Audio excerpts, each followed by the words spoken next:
গত বছরের July August গণ অভ্যুত্থানে যারা প্রাণ দিয়েছেন, যারা আহত হয়েছেন, যারা আজকেও আহত আছেন, যে জুলাই যোদ্ধারা আজকেও সামগ্রিকভাবে কষ্টকর জীবন যাপন করছেন, তাদের প্রত্যেকের অবদানের মধ্য দিয়ে এই সনদ তৈরি হয়েছে। আজকের এই দিন বাংলাদেশের ইতিহাসের একটি অভূতপূর্ব এবং অনন্য সময়। একটি ক্রান্তিকালে দাঁড়িয়ে থাকা বাংলাদেশের জন্য এটি হচ্ছে আমাদের দীর্ঘ পথ যাত্রার ক্ষেত্রে একটি মাইলফলক। 1971 সালে মহান মুক্তিযুদ্ধের মধ্য দিয়ে, লক্ষ মানুষের আত্মদানের মধ্য দিয়ে সাম্য, মানবিক মর্যাদা এবং সামাজিক ন্যায় বিচারের আদর্শকে ধারণ করে যে রাষ্ট্র গঠনের প্রচেষ্টা শুরু হয়েছিল, গত 53 বছর ধরে যা বারবার হোঁচট খেয়েছে, তা সত্ত্বেও বাংলাদেশের নাগরিকরা তাদের প্রাণপণ লড়াই করে গণতন্ত্র এবং জবাবদিহিমূলক একটি রাষ্ট্র প্রতিষ্ঠার জন্য যে প্রয়াস চালিয়েছেন, যার অনন্য উদাহরণ হচ্ছে 1990 সালের গণ অভ্যুত্থান। 2018 সালে আমরা দেখতে পেয়েছি কোটা বিরোধী, কোটা সংস্কার আন্দোলন, আমরা দেখতে পেয়েছি নিরাপদ সড়ক প্রতিষ্ঠার আন্দোলন, এবং সর্বোপরি 2024 সালের জুলাই আগস্টের যে গণ অভ্যুত্থান, সেই চেষ্টা, সেই সাহস, সেই ধারাবাহিকতাই আজকে আমরা এই জুলাই জাতীয় সনদ স্বাক্ষর করতে যাচ্ছি।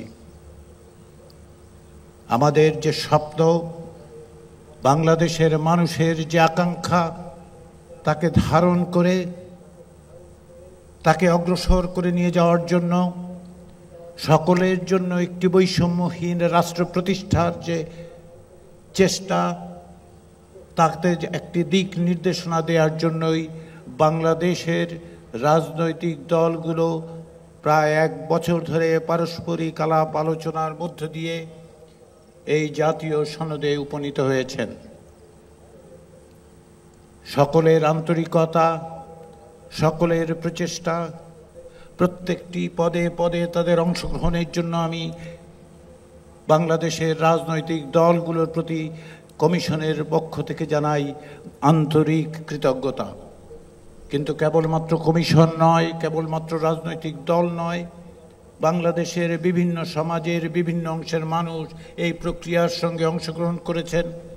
কমিশনের কর্মচারীরা থেকেছেন, আমাদের গবেষকরা থেকেছেন, কিন্তু তার চেয়েও বড় জিনিস হচ্ছে প্রতি মুহূর্তে গণমাধ্যমের কারণে আপনারা, বাংলাদেশের নাগরিকরা এবং বাংলাদেশের বাইরের সকলেই এর প্রতি নজর রেখেছেন।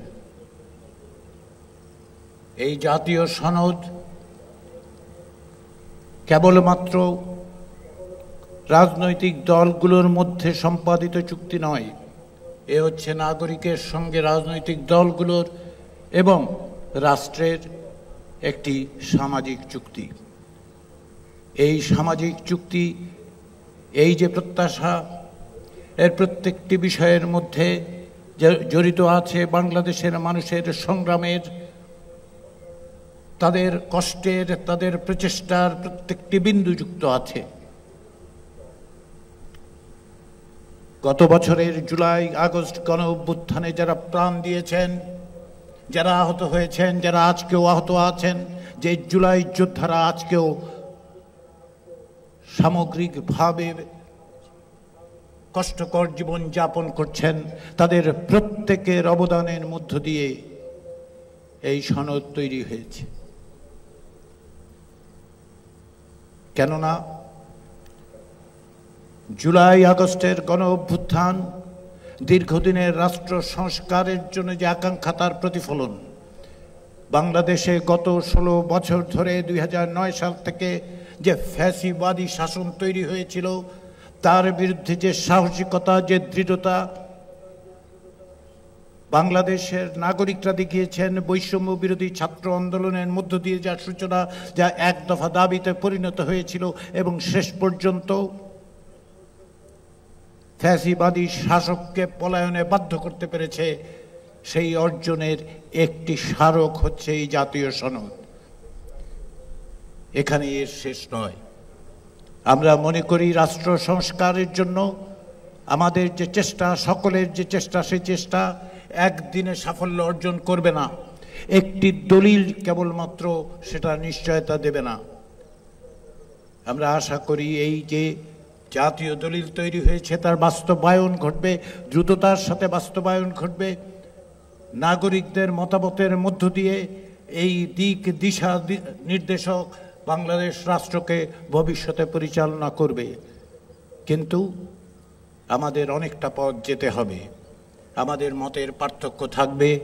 রাজনীতিতে মত পার্থক্য না থাকলে তা গণতান্ত্রিক হয় না। মতের পার্থক্য থাকবে, পথের পার্থক্য থাকবে, কিন্তু এক জায়গায় ঐক্যবদ্ধ হতে হবে। বহু স্রোত যেন মোহনায় এসে মেলে, যেন আমরা বলতে পারি যে আমাদের অনেক স্রোত, কিন্তু মোহনা একটি, সেটি হচ্ছে একটি গণতান্ত্রিক বাংলাদেশ তৈরি করা। আমাদের বহু স্রোত, আমরা সকলে এক জায়গায় যে আমরা যে কোনো ধরনের স্বৈরতন্ত্রের বিরুদ্ধে ঐক্যবদ্ধভাবে সবাই দাঁড়িয়ে থাকব। সেই স্বপ্ন, সেই প্রত্যাশা, সেই চেষ্টার স্মারক যতটুকু আমরা অর্জন করেছি, এটি প্রথম পদক্ষেপ। যে ধারাবাহিকতা, তার একটি মোড় ফেরানো মুহূর্ত মাত্র। আমাদের অনেকটা পথ যেতে হবে। এই অগ্রসরমানতায় নাগরিক হিসেবে বাংলাদেশের মানুষদের প্রত্যেকের ভূমিকা রয়েছে। রাজনৈতিক দলগুলো সেই মত পথ পার্থক্য সত্ত্বেও তারা এগিয়ে নিয়ে যাবে। সেই দিক থেকে আজকের এই জাতীয় সনদ স্বাক্ষরের এই অনুষ্ঠান ঐতিহাসিক। আমরা যে দীর্ঘ পথ 1971 সালের মুক্তিযুদ্ধ পরবর্তী সময়ের সূচনা হয়েছে, তারই একটি পর্যায়ে এটি। আমাদের অগ্রসর হওয়ার ক্ষেত্রে যে দিক নির্দেশনা, যে পথ নির্দেশ আমরা পাই, তাকে অগ্রসর করে নিয়ে গিয়েই আমরা একটি রাষ্ট্র প্রতিষ্ঠা করতে পারব, যা সাম্য, মানবিক মর্যাদা এবং সামাজিক ন্যায় বিচারকে প্রতিষ্ঠা করে। সেই প্রচেষ্টায় আমরা সকলে এক, আমরা সকলেই ঐক্যবদ্ধ। কেননা সেখানে আমি, আপনি, তুমি, সে, এইভাবে আমরা বিভক্ত নই। আমরা সকলে এক। সেই প্রচেষ্টা, সেই সংগ্রাম, সেই প্রয়াস, সেই পথযাত্রা অব্যাহত থাকবে। সেই প্রত্যাশা জাতীয় ঐক্যমত্য কমিশনের, সেই প্রত্যাশা আমাদের সকলের। সেই অগ্রযাত্রায় আপনাদের অংশীদারিত্বের প্রত্যাশা করে আবারও জাতীয় ঐক্যমত্য কমিশনের পক্ষ থেকে সকলকে আন্তরিক ধন্যবাদ।